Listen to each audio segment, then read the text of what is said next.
گرانو منوالو زمدہ دکان پتہ یاد لرئی صدائدین اسلامی کیسر این سٹی سنٹر حنیف اللہ این قدرت اللہ دکان نشترآباد براستہ مدینہ مسجد نس سکندرپورہ چوک پشاور موبائل نمبر دے 0301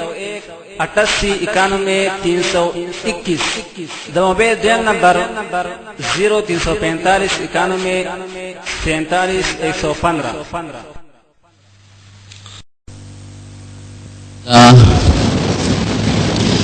الحمد لله نحمده ونستعينه ونستغفره ونؤمن به ونتوكل عليه ونعوذ بالله من شرور أنفسنا ومن سيئات أعمالنا من يهده الله فلا مضل له ومن يضلله فلا هادي له ونشهد أن لا إله إلا الله وحده لا شريك له ونشهد أن سيدنا وحبيبنا وشفيعنا وسندنا ورحمتنا ومولانا محمدا عبده ورسوله أما بعد فقد قال رسول الله صلى الله عليه وسلم تركت فيكم أمرين لن تضلوا ما تمسكتم بهما كتاب الله وسنتي أو كما قال نبی کریم صلی اللہ علیہ وسلم فرمائی وی دو سیزون میں پری خودل نزان نپس او ترسو پوری چی تاسو پا دا غدوارو سیزونو عمل کری وی نو گمراہان بنشے پا دا غدوارو سیزونو چی منگولی لگولی عملم پی کری وی نو تاسو با پنیغ لاری پا صراط مستقیم بے چرے بم دنیغ لاری نخطا نشے و گمراہان بنشے ادو سیزون سشے دے یو دا اللہ کتاب قرآن حکیم او بل دا نبی کریم صلی اللہ علیہ وسلم روڑ شو سنت و دا غخکل طریقے قرآن حکیم تا زمونگ دا طالبان وحی جلی وی دا اغخ کارا وحی دا چی دا جبریل علیہ السلام پا ذریعو پا واسطہ پیغمبر علیہ السلام تراغلی دا او سنت دا نبی علیہ السلام چی پا کمسی ثابت تے اغیتا وحی خفی وی دا اغا وحی دا چی رب العالمین پیغمبر علیہ السلام تا زلطا چول دا و نبی علیہ السلام بیا دا غی بیان خپل امت تا خپل صحابہ تا کردی دا نو قرآن شو سنت دوالا واحدا دوالا دا رب العالمین دا طرف ندی نو خکارا خبر دا چه کم سیز دا اللہ دا طرف نی پاغی دا مسلمان عملی دین بل شی صراط مستقیم نشی کے دے دا نیغ لار دا اللہ ترسی دل لار دا اسرونو قرآن باندے عمل او پا قرآن پویدل او دا قرآن پا مفہوم او دا غی پا معنی پویدل دا ہر انسان کار ندے دارنگی پا حدیث باندے پویدل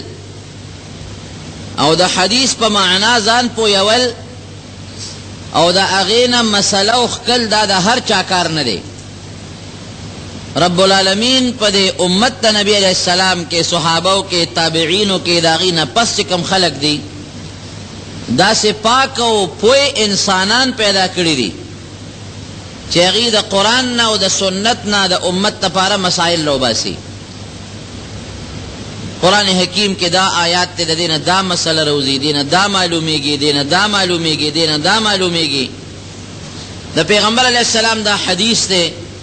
دینا دا مسئلہ معلومی گی دینا دا مسئلہ معلومی گی نو دا سے خلق چاگی دا قرآن نا و دا پیغمبر علیہ السلام دا حدیثو نا مسائل رو باسی او عوام ور باندې پویوي هغه تبع ائمه مجتهدین وای امامان چې تاسو وایې هلکه وایي د تره چا په مذهب وي د امام ابو حنیفه رحمت الله علیه، تره چا په مسلک کې د امام شافعي رحمت الله علیه. پخوا به د ماشومانو ته د خپلو استادانو دا خول کنه امامان څو دي؟ په څلور دي. دا ډېر دي، څلور هم نه دي، خو د دې څلورو امامانو فقه او د دې مذهب مشهور دی. د دې په مذهب باندې چې کم خلق دی هغې ته مقلدین وایي، هغه خلق زیات تر د دوی د مذهبونو تشهیر شوی دی، هغه مشهور دی، ځکه دا څلور خلکو ته ښکاره دي. نور په تېره شوو زمانو کې د دې نه علاوه نور مجتهدین او امامان تیر شوي دي. د دې امامانو کار څه دی؟ د دې کار دا دی چې د قرآن او د سنت نه مسایل به راوباسي او به امت ته رسوي. ځکه ما درته وویل چې د قرآن په مفهوم پوهېدل، د هغې په معنا پوهېدل، د هغې نه مسله وښکل د هر چا کار نه دی. دارنګې د احادیثو په مقصد پوهېدل، د هغې نه مسله وښکل دا د هر چا کار نه دی. او نار سړی دا کولی شي، ډېر لوی علم غواړي، ډېره لویه پوهه غواړي، هغې باندې طالبان پوهېږي. دغه خبرې نه کوم، ستاسو د عوامو د پوهې دپاره زه یو دوه خبرې درته کوم. نو دغه ائمه حضرات امامان د هغې مقصد او د هغې کار څه دی؟ د قرآن او د سنت نه مسایل راوښکل. مشر امام په دې کې امام ابو حنیفه رحمت الله علیه دی. په خپل وخت کې ده او د شاګردانو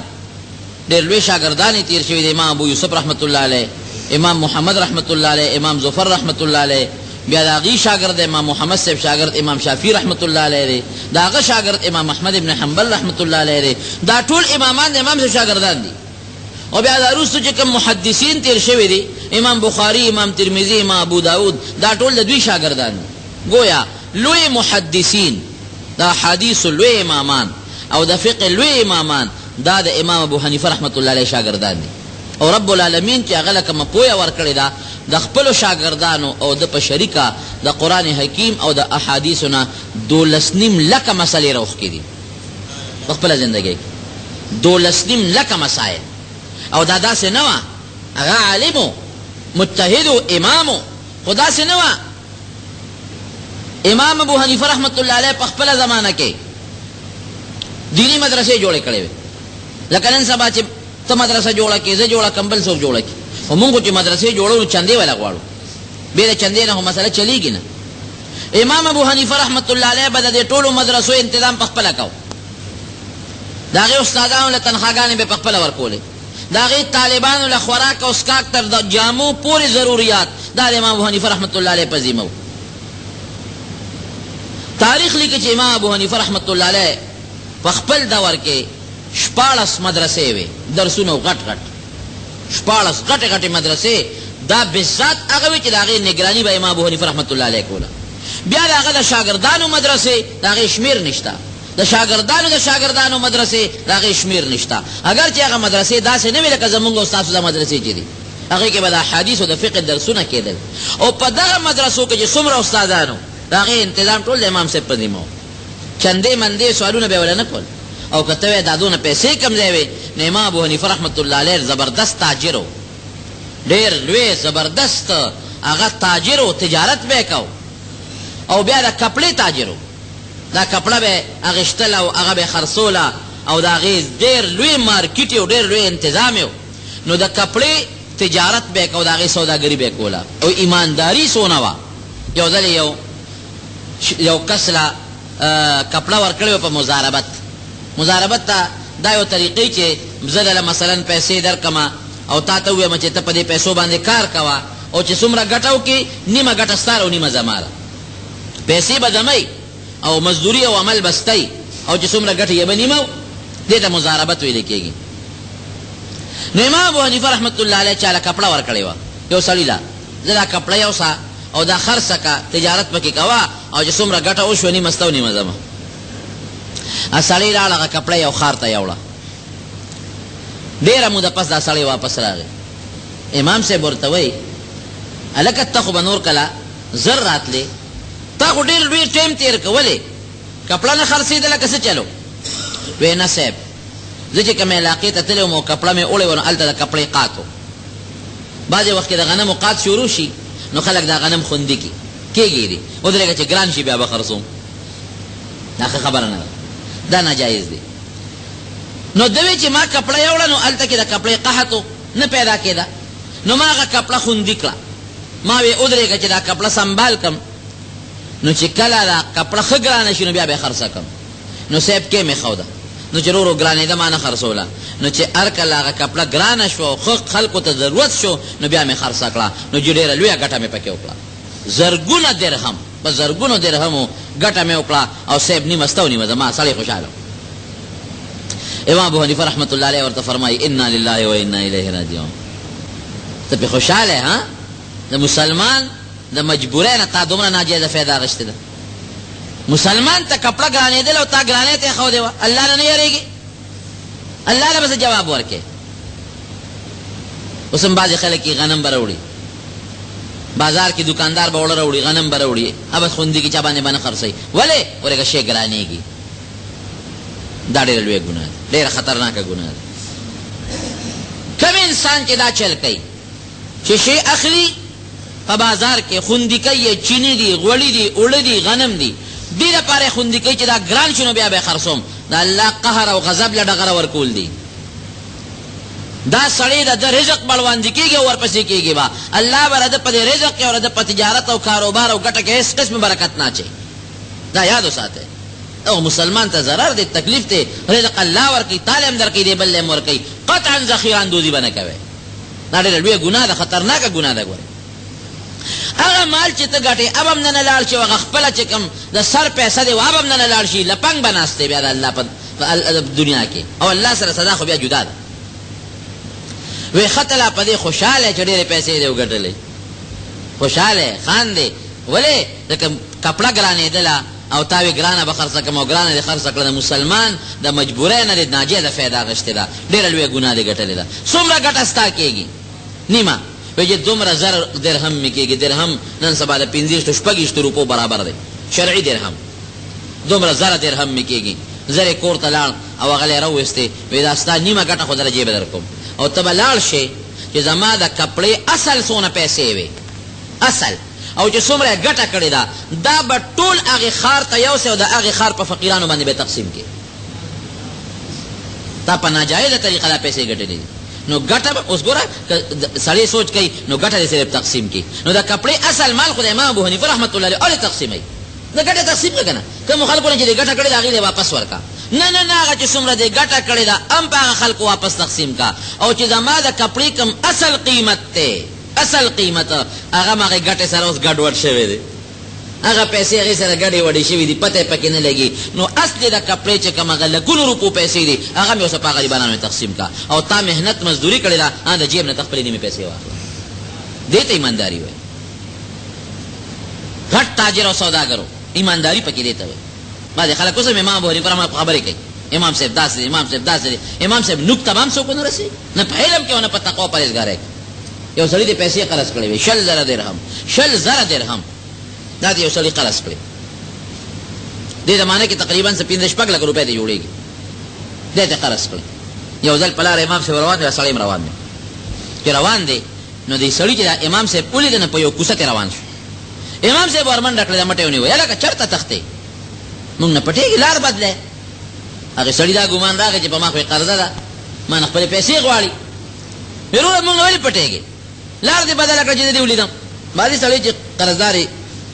سړی وویني نو پټېږي ته ولې پټېږي وی صاحب ستا په ما پیسې دي قرض دې راپورې دی ما سره شته دی نه او نیټه دې تېره ده نو بس ما له حیا راځي در مخامخ کېدی نه شم او چې کله پیسې برابر کم راځم به وی ښه ته زما مسلمان رورې نو تا زمونږ مجلس په دې وجه پرېښود چې په تا زما پیسې پورې دي او هغه در سره شته دی نه نو ته حیا کې نه راځې ته خو زما مسلمان رورې راځه زما مجلس له پام کوه چې زما نه ځان پټ نه کې او تا باندې چې زما کوم 10,000 درهم پورې دي دا مې د الله په نظر ته وبخلې ځه خپل کار کوه وبخې څوک یو 2 روپۍ یو 3 روپۍ وبخې دې زمانه کې استاذه چې ما جومات له هغه 10 روپۍ در کړې یاد دي دي استاذه هغه چې درې مې جومات له اغشتې وم پکې چې مې اغشتې وم پلانکي له چې مې 2 روپۍ ورکړې وې 15 روپۍ خیرات به وکړي یو کال به یې یادی او زمونږ به څه خیرات دي رښتیا ووایه نیکان خلک هم پکې شته پاکان هم پکې شته خو اکثر خلک چې طالب له ډوډۍ ورکوي نو هغه ورکوي چې په خپله یې نه خوري سوځېدلي او خیراتي چې ملنګ لکم او د فقیرانو لکم غنم ورکوي نو ابه هغه چې د ګونډي نه به ډکي دا زمونږ خیرات دی او مقبره کې چې کوم خیر پیټه اقواسم نه قبليږي اخو د ریاکاره شی دی خو اوړی هم کم اوړی هغه صابون به اوړی چې جامې بشلی ځان له کم راوړی خیرات کم کې ځان له کم صابون اخلي کورله اجي څه داسې ده کنه او خیرات مونږ کم کو دا زمونږ سوچ دی حالانکه خیرات کول صدقه کول الله سره سودا ده پکار دا چې تخپل الله سره سودا کې چې مزیدار او بهترین سودا وکې او نبی کریم صلی الله علیه وسلم فرمایي وې کستا پچا قرض پورې دی او دی غریب دی ور وې بخا اکه مالدار دی مهلت ولا ورکا مالدار لم خیر دی مهلت ورکا او که غریب دی ورته وبخا قرضدار ته سوي اغه ته سوي مثل الغنی ظلم ګوره کته مالدار پر دې قرض در پورې دی و نن در کوم سبا در کوم دا تم ظلم کې نیټه پوره د فورا خپل قرض او تخلاصه کا دوه طرفونه ظلم شروع دي کما یو 10 روپے درکړي دوره د مهلت درنه در کوم بیا سود نه غواړم سود نن سبا پروګرام دا شروع دي ډېر خلک سود خواره ګرځي پیسې به ورکی الکه دا به میاش پس راکې چې میاش نیټه پوره شراوله کنيشتا دونه سود براکې نه پوتاو یو څوک ته منافع وي نمونه ولا بدلوي اگر ټیم راشي بیا نشته دومره بوسیجاتی براکې دا خو زمانګه استاسو ګناه شو چې کوم قرضدار دی خو چې پچا دی پورې شوی به توبه وباسه نه مور پې دی بیا ای دکاندارانو ته پوسو کې کنه دا تاسو کوته دکاندار غیب څه سرمایه به یو 50,000 شل 10,000 او 10,000 یو لک روپے د دکان کې چولې دي دا هغه غریب اړی موړی لا دې ساتره اته ټول قرضداري خوري خو چې چاچا یوړه چینی یوړل پې یوړل بس د مور پې دا سوچ لیکه چې مړ بشم نمر پته خونه لګي وارثان تین عمر کې ستا بچي به سور کی تخپل غاړه نخلاص ستا بچي به ستا غاړه سخلاص کی دوه طرفونه ظلم شروع دي نه امام ابو حنیفه رحمت الله علیه تقوا او بزرګی ته ګورا په خپه دی وجه چې پتا زما پیسې پوری دا زما مجلس پرې خره راځه مجلس الله لپاره مې درته وبخل دا تقوا ولا ټول شپه رب العالمین عبادت وکړو د شپې به د قران حکیم ختم کو دو رکعات نفل یو رکعت کې یو ځل قران حکیم ختموا بل رکعت کې بل ځل قران حکیم ختموا بعض خلک په دې باندې سوال کوي یره وې دا خو ډېر ګران کار د شپې په دوه رکعاتو کې دوه ځله قران شریف ختمول دا خو د انسان عقل نه لي دا د امام ابو حنیفه رحمت الله علیه کرامت او کرامت دا د عقل نه بار خبرې عقل بالکل ستانه دي شاه اسماعیل شهید رحمت الله علیه مولانا شرف علي تانوی رحمت الله علیه دا واقع لیکلی دا هغه بشپک غنټه کې قران شریف ختمو اول نه اخره پورې شپږ غنټه کې سیب د هندستان چې څومره علما او قاریانو هغه پر پاسې دل ودا ته ګناه کې ظلم کې نبی علیہ السلام فرمایي درې ورځې مخکې به قران نه ختمه 30 بشپږ غنټو کې ختمه دا جاتی دي هغه ودا سيو کې کینه رات کینه زه ته قران شریف شروع کوم کومه ختم کا او ټیک تا او کومه ختم نه کا تاسو خبره به ټیک د دیلی په جامع مسجد کې چې څومره علما او مشهور لوی اراغون شو او د لوی قاریان راغون شو حافظان چاوته چې قران یاد هغه ته وکه خود او چې چاته یاد نو هغه قران شریف لاس کې ونیو او د مازیګر منځ او شو او شاه اسماعیل شهید رحمت الله علیه هغه ته قران شریف تلاوت شروع الحمدلله نه وته شروع کو د ماخام بانګ نو ویل چې وناس ته ورسېد ماخام بانګ نو ویل چې وناس ته ورسېد توي الزمان او توي المكان دا زموږ تصوف یو باب دی مستقل رب العالمین بعض وخت یو انسان ته زمانه را نږدې کی په لږ وخت کې ډېر کار والی دا کرامتي کرامت هغه کار دی چې الله تعالی د یو مسلمان بندنا چې پیغمبر نه یو مسلمان بندي دا هغه نه داسې یو کار والی چې هغه د عقل نه خلافي دا کرامت وي او طي المكان بعض وخت کې په لږ وخت کې ډېر مزل وکي په لار رواني الله تعالی او ترازم کرا غونډه کی دا هغه د خیالي یو غنټه کې سونه مزل کېږي د الله تعالی داسې یو طاقت ورکړي چې هغه په 2 منټو په 3 منټه کې هغه مزل وکړي پنځه شوارو کې چې کم کار کېږي هغه الله تعالی په غنټه کې لدنه وایي نه نیکانو بندګانو رب العالمین د طاقت ورکړي نو امام ابو حنیفه رحمت الله علیه خو د کرامت خاوند نو کاغه پشپه کې 2 ځله په یو رکعت کې یو ځل په بل رکعت کې بل د قران حکیم ختمو بشک بالکل د عقل نه خلاف او بار خبره ده او د کرامت نه بار خبره نه ده دا هغه کرامت او دا هغه بزرګي و دا هغه نیکی و نشپې به قران حکیم ختمو دروازه بلګیو طالبانو ته درسونه به ورکول او د قران او د سنت مسائل به خپل دا هغه مشن او دا هغه پروګرام او مجاهد سمرو استاد زره د حماد دی یو ځل خپل استاد لا ورغی حماد لا هغه خپناستو امام سي رحمت الله علیه ورته وی چې استاد جی ولې پریشان ناست دی؟ وی په دوه وجو پریشان یم. یو خدا دی چې زمونږ د علاقې ته یو سړی راغلی دهري. دا دهري هغه خلک دي چې الله نه مني، نو هغه د خلکو عقیدې برباد کړي، ډېر خلک یې ګمراهان کړل، د خلکو په ذهن کې خرابې خبرې اچوه چې الله نشته، خدای نشته، الله نشته، نو ډېر خلک یې ګمراهان کړل. یو خو په دې ډېر پریشان یم. دویم مې بېګا یو خوب لیدلی دی، د هغه خوب د وجې نه پریشان یم.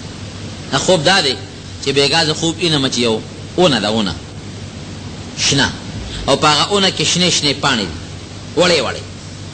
کچه پاڼې دي. یو خنزیر راغی او د هغه اونې نه یې هغه ټولې شنې پاڼې وخوړې، بلکل یې اونه د پاڼو نه تشه کړه، او بیا هغه اونه په منځ اوشلېده. چې اوشلېده د هغې نه یو زمری راووت. زمری چې راووت په هغه خنزیر باندې حمله وکړه، او هغه خنزیر یې داسې بلکل خنې و نیک او دا اندامونه یې وله پرې کړل، او هغه خنزیر یې په هغه سات باندې ټوټې کړه، مړ شو. دا خوب مې لیدی دی او ډېر زیات پریشان یم. امام ابو حنیفه رحمت الله علیه ورته وایي چې استاد جي مه خفه کېږه، دا خو د خوشحالۍ خبره، دا ډېره زیاته د خوشحالۍ خبره. خوب خو ډېر مزېدار دی. څنګه؟ وی دا اونه چې ده نو دا ته زما استاد یې ته دا اونه، او دا څومره شنې پاڼې چې تا ولیدې په دې اونه کې، دا کچه مسلمانان دي، دا واړه، دا کمزوري مسلمانان دي، وړې پاڼې دي، دا واړه مسلمانان دي. او دا خنزیر چې تا ولید چې دا پاڼې خوري، دا دهري دی، دا دهري د خنزیر په شکل تا ته الله وښو. دی راغې او دا کچه مسلمانان چې دا کمزوري مسلمانان دي، د شنو پاڼو په مثال دي، دا ټولو خوړل، دی خنزیر وخوړل، دی دهري وخوړل، ګمراهان یې کړل، عقیدې والا برباد کړل. بیا دا اونه اوشلېده، نو زمری دې راووته، نو ته اونه ته اوشلېده، زه دنه راووتم، زه ستا شاګرد یم که زه هغه زمری یم. او د زمری دهري مړ کړو، دا دهري بدله زه برابر و. استاد خوشحاله شو. دا خو واقعي ډېر مزېدار خوب دی. او امام صاحب رحمت الله علیه رب العالمین ډېره لویه پوهه ورکړې، ډېر زیات هوښیار و، ډېر عقلمند. دا علم سره عقل ډېر ښه شی دی. کم علم سره چې عقل نه هغه هم د تبې ذریعې، علم سره پوهه. هغه پارسیبان وایي یک من علم را 10 من عقل باید، یو من علم للس من عقل پکار دی. که لس من علم د سره عقل پکې نه هم مصیبت دی، پوهه ولا پکار ده، پوهه. نو امام ابو حنیفه رحمت الله علیه خو ډېر انتهایی پوه، خدای پاک هغه له یو سوچ او سمج او پوهه ورکړې وه. بس راووت میدان ته، اعلان یې وکړ، هغه دهري متعلق، هغه له ورغې وی ته خلکو عقیدې بربادې، مقابله کوو. بادشاه لاله، بادشاه سلامت، دلته یو سړی راغلی دی دهري دی او د خلکو عقیدې بربادوي. هغه وی دا خو مقابله به پکاري، داسې خو دې نشم لرکولی، پیری ولا زه سره مناظره کوم، مقابله کوم، بحث کوم. ټیم یې مقرر کړ. چې ټیم یې مقرر کړ، د بادشاه دربار کې دنیا خلک را جمع شو. هغه سړی چې دهري دی او خدای نه مني، هغه هم دی، هغه ملګري هم ناست دي. امام صاحب رحمت الله علیه هم شاړ بیشاړ جامو کې دی هم ورغی. دهري ورته وایي چې ما سره به څوک مقابله کوي؟ امام صاحب ورته وایي زه به در سره کوم. لرې شوي ته خو را کوټه غوندې مولی، ته ما سره مقابله کولی شي؟ ورشه چې تلوی استاد دی راوله، ته ما سره مقابله نه شي کولی. امام صاحب ورته وایي زه که را کوټې مولی یم او کار صاحب م خو زه سره مقابله کوم، اوس به دې پته ولګي چې ته په حق یې او که زه په حق یم. هغه دهري هوښیار و، هغه یو بل نه به سوالونه کوو، زه به ستا نه سوال کوم، ما له به د هغې جواب راکړې، بیا ته ما نه سوال کوه، زه به ستا سوال جواب در کوم. ډېره ښه. بادشاه ناست دربار کې، خلک هم ناست دي. دهري ورته وایي عجیبه سوالونه پې کوي. وی لومبی سوال مې دا دی چې تاسو وایئ چې د الله نه مخکې څوک شته، نو به ترې وروسته څوک شته، اول هم دی او اخر هم دی. د رب العالمین نه مخکې څه نو، بس الله، او د الله نه وروسته هم څه نشته، بس الله دی. نه ترې مخکې څه شته، ازلي دی، نه ترې وروسته څه شته، ابدي دی. موږ به ټول مړه شو، هلاک به شو، الله به موږ نو رب العالمین موجود و. د دې یو مثال به داسې ما ته خارج کې داسې ما ته یو مثال به وښایي چې داسې یو شی وي چې د هغه نه د مخکې یو شی وي نه وروسته وي. ځکه ما داسې یو شی وښایه،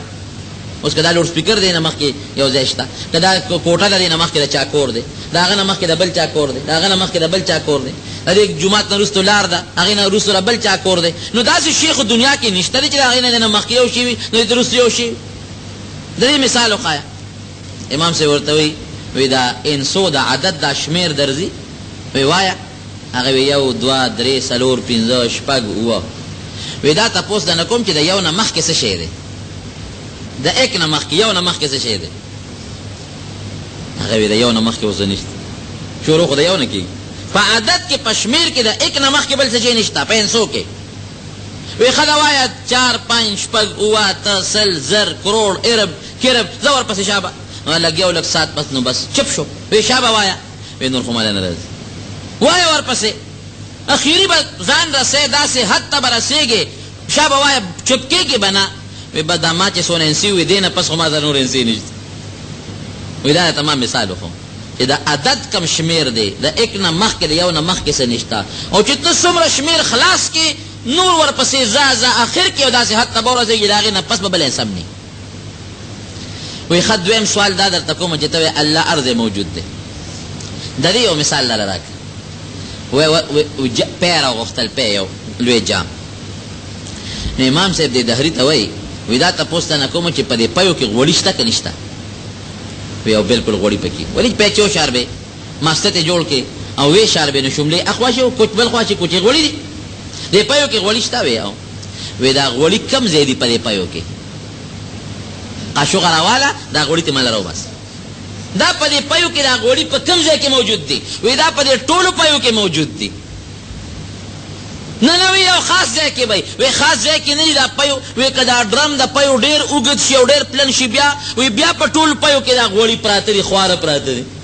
نو ته څنګه وایې چې ته داسې ما ته د الله متعلق یو مثال وښایه چې الله عرض موجود دی ځکه یو مثال ما ته وښایه دا دې مثال شو که نه دا غوړي په دې پیو کې که پی 10 ډرمه شي که لوی حوض شي که د دریاب هم راشي هر یو جز کې دا غوړي خواره پراته دي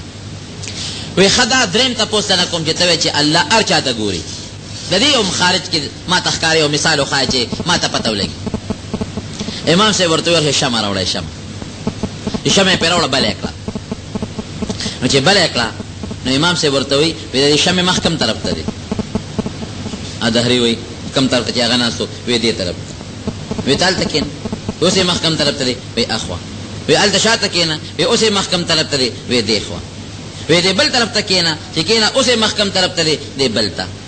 او چې کم سړی بری ابه څه وایي چې مخ یې کم ته دی پورته وایي دې مثال شو که بجلی نه باطی نه چې کم خلک په کم طرف ته تو دي سپومې هر سړی وي دا سپومې ما ته ګوري داسې ده که نه چې په کم طرف روان یې هر سړی وي دا سپومې ما سره په چکر روانه ده دې مثال شو هغه دهري ورته وایي چې ښه یو بل تپوس ته نه کوم وایي دې وخت کې ستا خدای څه کار کوي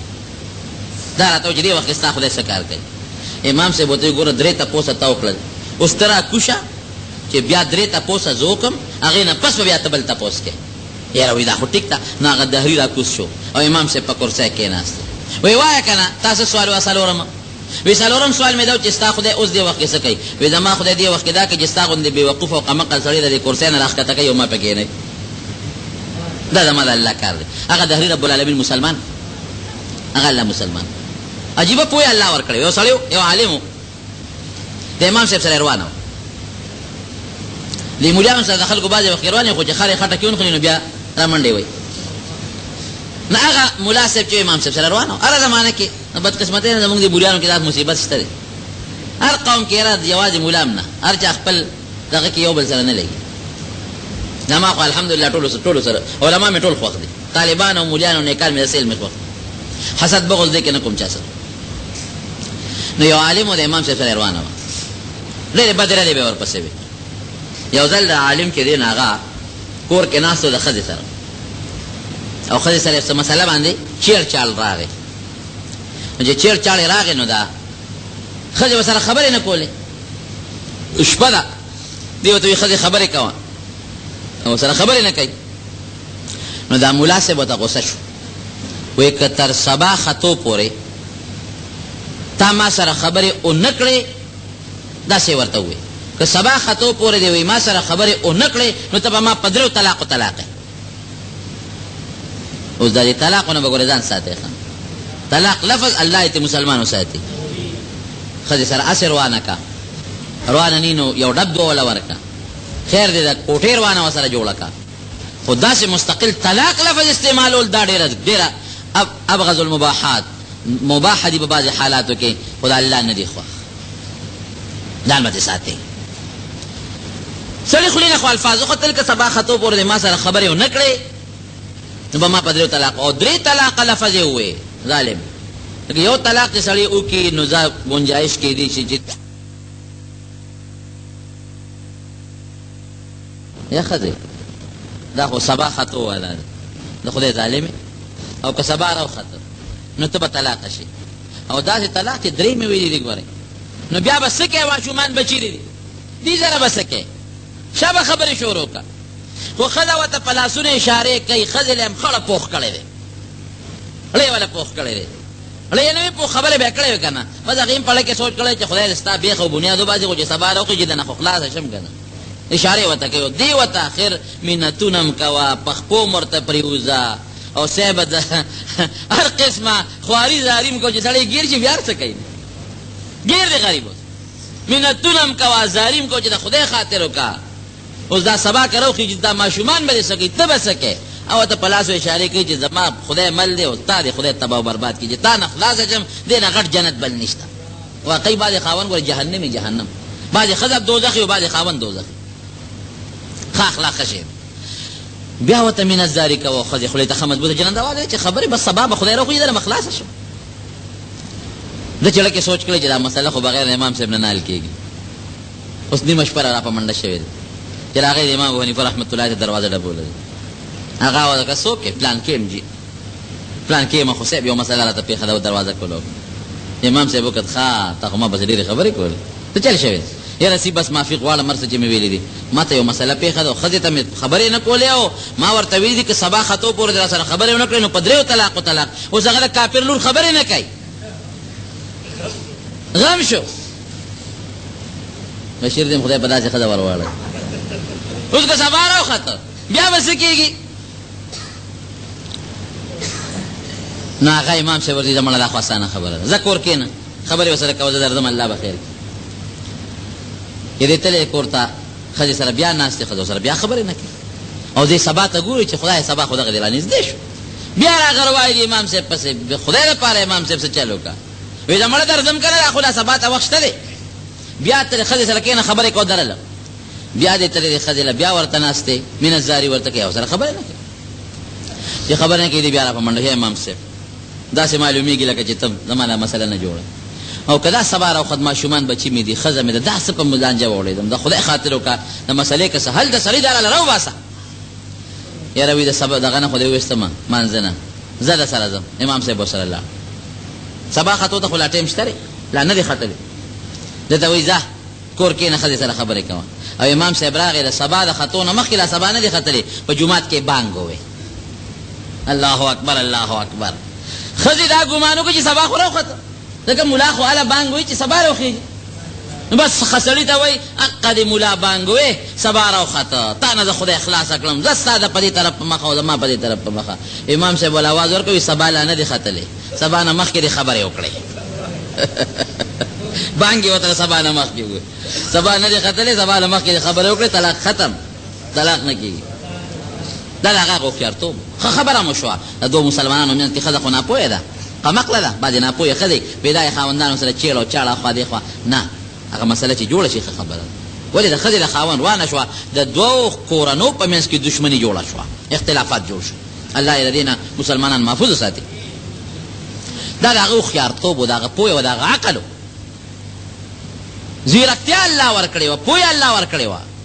او لوی لوی شاګردان دي د امام ابو حنیفه رحمت الله علیه. امام محمد رحمت الله علیه چې کله وفات شو نو چا په خوب کې ولید، وی الله سره څه وکړل؟ وی الله وبخله.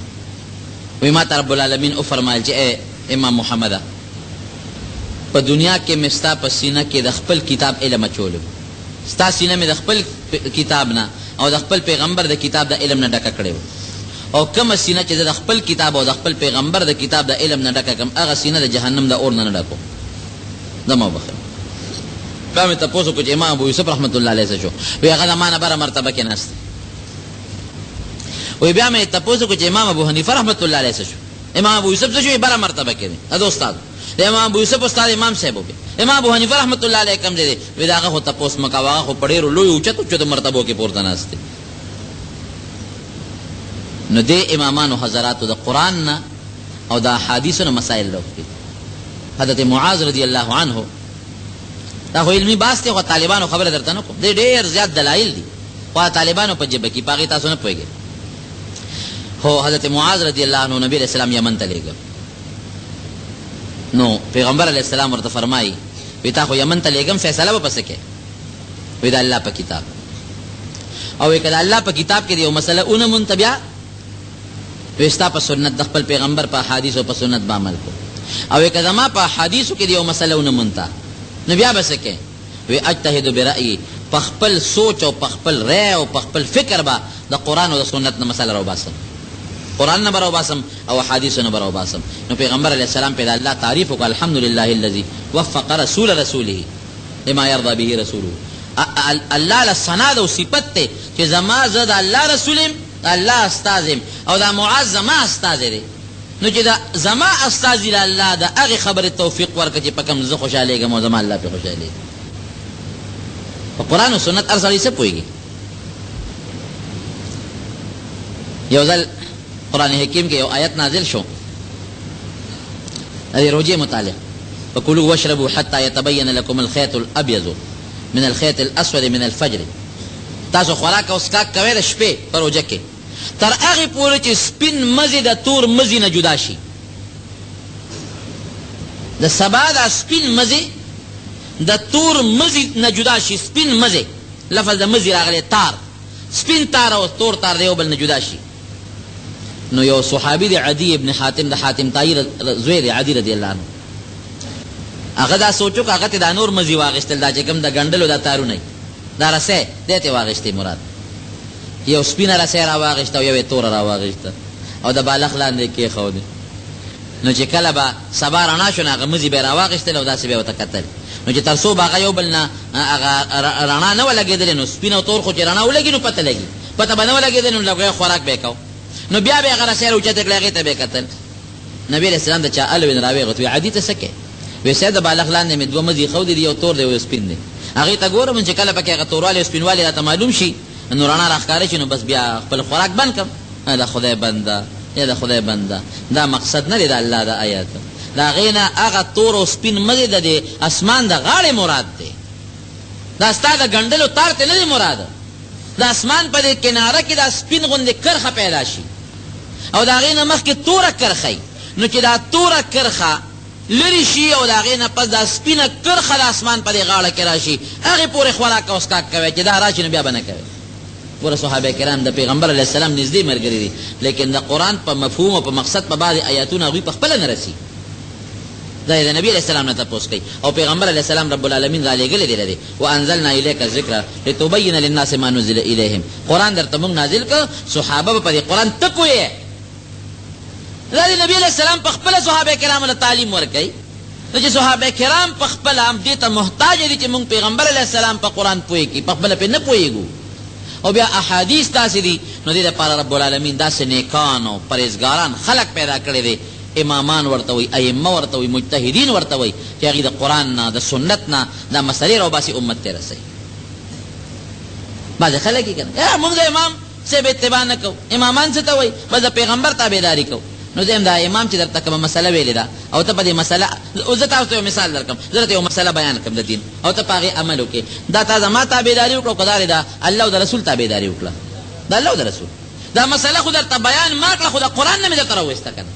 دا مسله خو درته ما بیان کړه، خو د پیغمبر د حدیثو نه مې درته راوویسته. نو که دا مسله زما خپله ګېډې نه جوړوي، ما درته جوړه کړي، د قرآن او سنت نه نه، نو بیا زما تابعداري شوه. او که دا مسله ما د قرآن او د سنت نه درته بیان کړي، نو دا خو د قرآن او د سنت تابعداري شوه. نو امامانو خو کور کې مشین نه لګولې چې مسلې یې پې جوړولې،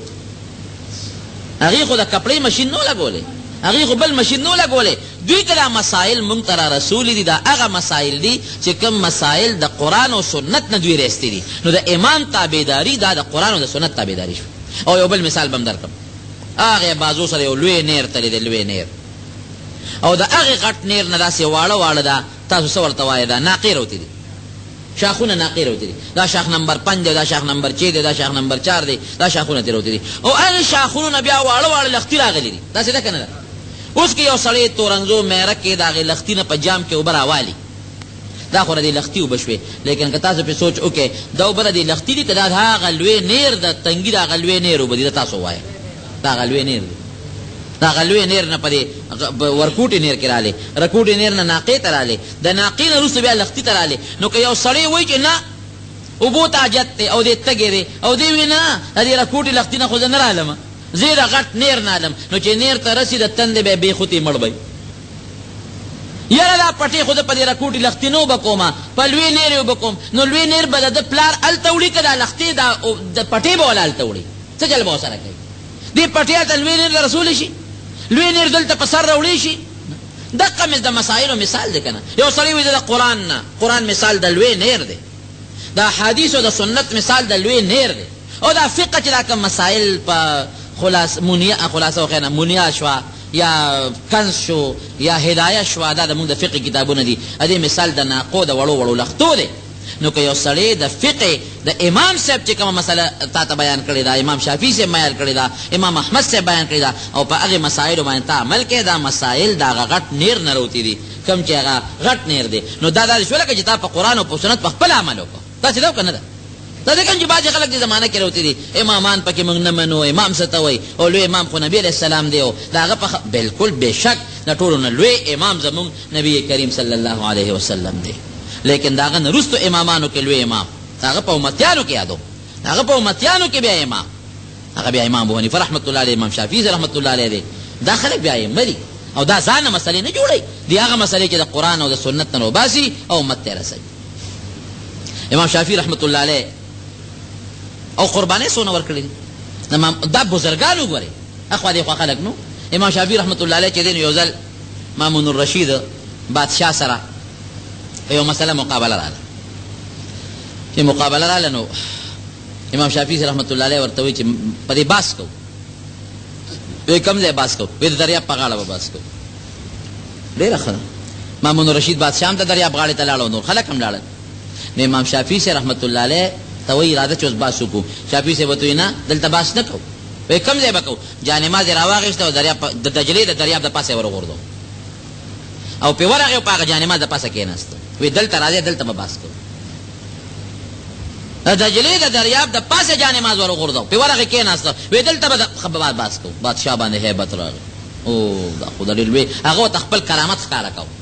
چې مال الله دونه مرتبه را کړې ده دا مرتبه هغه چا خلق خدای ورکوي چې کوم سړی په حق وي په باطل یې هغه دونه دا مرتبه الله نه ورکوي پاک خلک وو نیکان خلک وو بزرګان خلک وو اوس به څوک راپاسي امامان پکې څه ته وایي امام څه ته وایي امام ابو حنیفه څه ته وایي ځانې مسلې جوړې ځانه یو مسله نه جوړه کړې دا ټول مسایل د قرآن او د سنت نه راغښتلې شوي بهر کې دا یو څو خبرې مې عرض کړلې یو بله خبره کوم دا ده چې دا ځکه بله خبره هم کوم چې زما په دې جومات کې دا سی ډي والا هم ناست دي مګر ورځ کې ما ته هغه سی ډي والا ټلیفون وکړ ما ته ویل چې مولوي صاحب دا خبره کړې ما بیا مې ته دې څه خبره وي موږ د دوه درې کسه کېنولي نو دا دوه درې کسه ناقو پرشتې پکې ناست دي نو چې دا واوري د بجلی د دې بلونو مسله ده او دونه انتهایی ظلم شروع دی چې زما په خپل زندګۍ کې او په دې خپلو سترګو دا ظلم چېرته مخکې نیولی دی چې د الله په کور پسې په بل کې د ټي وي فیس راغلی دی داسې ده که نه ده دا لومبی ظلم په بل کې باقاعده او ښه نو ما که یو سړي خبره کوله وی چې نه دا هغه بل کې راغلي چې کوم د چا سړي په نوم دی نو بل یو کس راله بل راوړی دا وګوره په دې باندې کې چا نوم نه صرف د جومات نوم دی په مسجد لیکلي په مسجد جومات او په هغې کې م خانه کې لاندې لیکلي 25 روپۍ د ټي وي اصل دا د الله د قهر او غضب له دعوت ورکول لیکه نه دي دا ماته چې جومات کې ټي وي ګان غږېږي خبره خبله ما کړه الحمدلله دا شی نشته ما پسې چې کوم بل راغلی په هغې کې هم د ټي وي ښه داسې نور خلک دي چې بعضې غریبانان غریب قسمونه خوري چې مونږ کره ټي وي په دغه خبره چې مونږ ټي وي کوم ځای ساتلی شو هغې پسې هم ټي وي دا دومره ظلم ولې شروع دی زیاتې ولې شروع دی هغه د بل زیاتې او ور بل چې هغه کم زیات یونټې راځي هغه د معمول مطابق ده هغه خو ظلم په هغه شروع دی یا بعضې خلک دي چې هغوی به میټرو ته تالې لګولي وي او کونډې به لګولي اب پاتې دي او چې کوم غریبانان دي په هغې جرمانې د پخوانه شروع دي چا پسې 8 زره بل او چا پسې 10 زره بل او چا پسې 15 زره بل خو کم از کم دغم ظلم دی خو دا غټ ظلم دی چې په جوماتونو پسې د ټي وي تاسو کاسې په دې سوچو کو دا ګوره ډېر عظیمه د ګناه کار دی لکه مثلا یو سړی دا وایي چې په پلانکي جومات کې ډمې دي، آیا دا ګناه ده که نه ده؟ که یو سړی دا وایي چې پلانکي جومات کې محراب کې شراب پراته دي، دا وړه ګناه ده که دا لویه ګناه ده؟ نو چې دا وي چې په دې جومات پسې د ټي وي فیس راغی، دا مطلب چې په دې جومات کې ټلویزیون پروت دی، نو په دې لږ سوچ پکار دی چې دا خو زما په خیال چې د مسلمانۍ خبره خو څه کوي چې دا خو کفر ته نږدې خبره ده، دا څومره ظلم دی. دا خبره ځکه کوم چې یو دوه کسه پکې ناست دي نو چې دا خبره ورسوي، د دې مونږ کلک مذمت کوو. بل زه په دې هم د تورنګزو د عوامو ډېره غټه شکریا ادا کوم، زه ترې نه هم خبر او هغوی جلسه جلوس په دې کې راوستې او بیا زه چې خبر شوم زه م ورسره ودرېدم، شکر دی. دا تورنګزوالو په دې خبره زه ډېر خوشحاله چې دا جلسه او دا جلوس. خو یو افسوس مې دی، په دې به خفه کېږو نه، د پارټۍ هغه خبرې یو پکې نه کوو. افسوس دا دی چې د بجلو محکمه، د ګیس محکمه او دارنګې دا څه ورته ویل کېږي د ټلیفون محکمه، دا زموږ د صوبایي حکومت سره تعلق نه لري. دیکھیں مولا هم ګورې نه بدلامې، د مولا د حکومت کار دا نه دی، دا د مرکز سره تعلق لري. دا د صوبایي حکومت نه دی وزیر ته، نه د صوبایي حکومت محکمه ده، دا د مرکزي حکومت سره تعلق لري، دا اسلام آباد سره تعلق لري. بجلی، ټلیفون شو، ډاګ وغیره شو، دا مواصلات شو، دا څه ورته ویل کېږي دا ګیس وغیره مرکز سره تعلق لري. خو افسوس دا کوم افسوس چې مرکزي د بجلی وزیر خو زمونږ د علاقې دی او مسلمان رور دی زمونږ،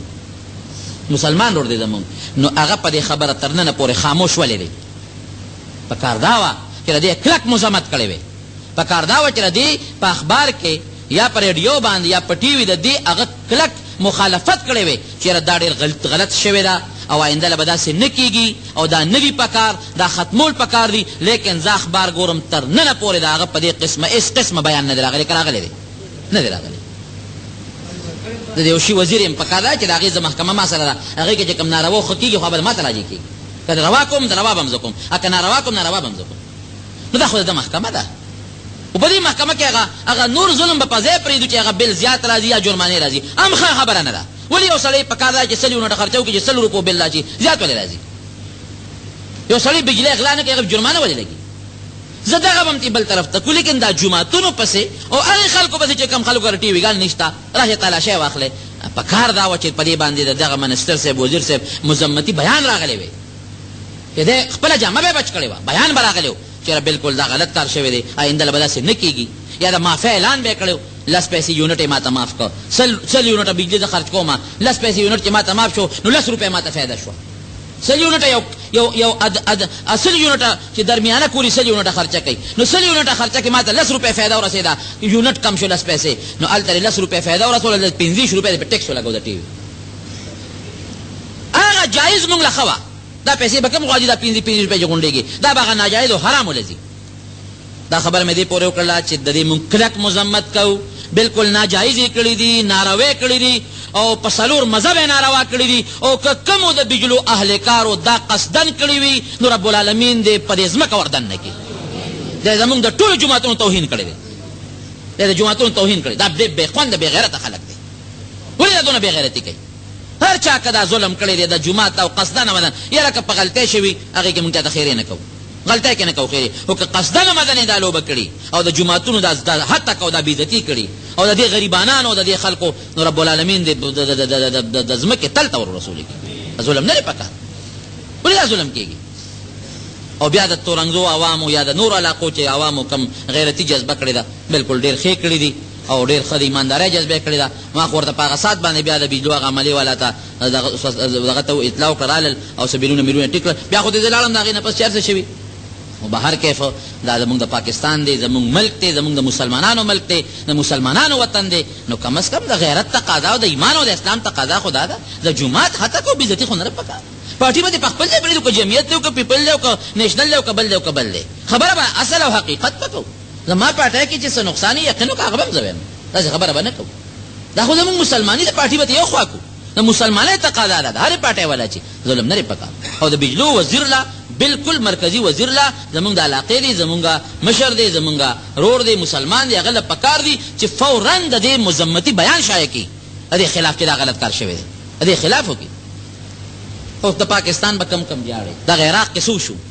د غریبانان دغه مسلمانان چې کم پکې قتل شو، تاسو نن په اخبار کې کتلي څونه ظلم پکې شروع دی. لا دا وایي عراق ته فوج فوج لیږو او صاحبه د پاکستان خوی به کم جمالي ستا وزیر اعظم هم دې صدر صاحب راوستی و، د دوی سړی و، چاړو پیژندنه چې دا سړی دې څوک او څوک نه دی په لیډرۍ کې چا نوم هم ناچولو دوی راوسته وزیر اعظم یې هغه صاحبه لر که چې لرې که اوس په کرسۍ عارضي وزیر اعظم ناست دی بل به راځي الله اکبر دا کم قانون دی دا کم انصاف دی بل به راځي بله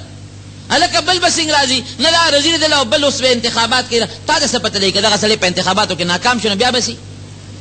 تا د اوس نه وزیر اعظم نامزد که نو که دې الیکشن بیله بیا به سي دې خو دا مطلب دی چې په الیکشن کې پاره طریقه چې پاس کوی به وس انډیا ته وګوره چې د خپل وخت نه مخکې د هغې اسمبلي ختمه شوې ده چې د فوج په تاریخ د انډیا کې راغلی دی چې د هغوی اسمبلي دې ختمه کړي 2 کاله پس یو حکومت ختمه وه بل 2 کاله پس بل حکومت ختمه وه او دا نخرې پیخرې جوړې کړي دي د ملک و قوم پیساب تباه و برباد یې کړه په دې څیزونو باندې ټول د امریکې پالیسي سته موږ ته خو مخکې پته نه لګېده راته پوره پته لري قسم دی چې ټوله د امریکې تیار او جوړه پالیسي در باندې نافظ کوي هم دا به کوي بوش چې هلته د خولې نه کم چوف وباسي بس هغه د پاکستان قانون دی چې هغه کم کف هلته وباسي هغه پالیسي به چلی که هغه پالیسي نه چلی پاکستان کې ژوند به نه تېری الله دې موږ د دغې غلامیان آزاد کړي توکې چې رب العالمین زموږ په حال رحم وکړي افاتو بلیاتو مصایبو مشکلاتو نه دې الله محفوظ وساتي الله دې زموږ جوماتونه زموږ عزتونه زموږ مسلماني او زموږ حیا محفوظ وساتي او چې څوک د دې حد تک کوي الله دې ورته مخکې هدایت نصیب کړي او که هدایت یې په قسمت کې نه الله دې تباه و برباد کړي رب العالمین زموږ دا وطن دا مسلمانان محفوظ کړي د عراق مسلمانان الله محفوظ کړي د افغانستان مسلمانان الله محفوظ کړي د فلسطین او د نورو مسلمانان الله محفوظ کړي یا الله ټول مسلمانانو اتفاق او اتحاد نصیب کړي الله صبر کافران دي الله تی مسلمانان کړي او که اسلام په قسمت کې نه رب العالمین په ذلولو یې تباه و برباد کړي بعضې دوستان دي هغوی دعاګانې غوښتې دي جمعې په حاجتونه دي څوک چې الله تعالی هغه حاجتونه پوره کړي چا چې دعا غوښتله الله دې حاجتونه پوره کړي څوک چې مریضان دي الله دې جوړ کړي د چا دشمنۍ طرفګنۍ دي رب العالمین دې هغه په روغو بدلې کړي اخر وخت کې دې الله زموږ په خولې دا کلمه